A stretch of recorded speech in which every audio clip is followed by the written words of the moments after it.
வணக்கம். நான் இன்றைக்கி பூண்டு குழம்பு வைக்க போகிறேன். அதுக்கு பூண்டு ஒரு முழு பூண்டு 2 பூண்டு உரித்து வச்சுருக்கிறேன்.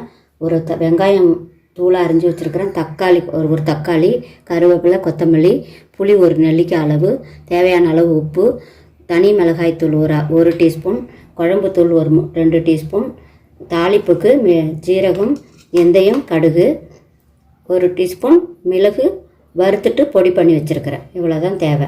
இப்போது எப்படி குழம்பு வைக்கலான்னு பார்க்கலாம். கொஞ்சம் போல் எண்ணெய் விட்டுக்கிறேன். கருவேப்பிலை, வெந்தயம், ஜீரகம், கடுகு,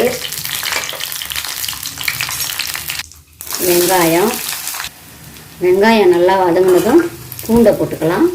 பூண்டையும் போட்டு நல்லா வதக்கலாம். தக்காளி, கொத்தமல்லி கீரை,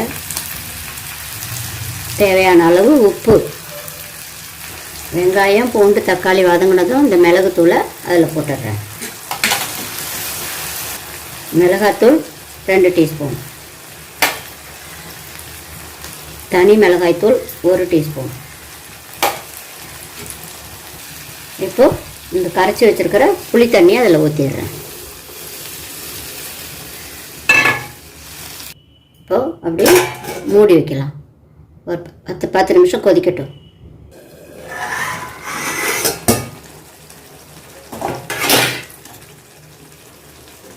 அவ்வளோதான், பூண்டு குழம்பு நல்லா கொதிச்சிடுச்சு.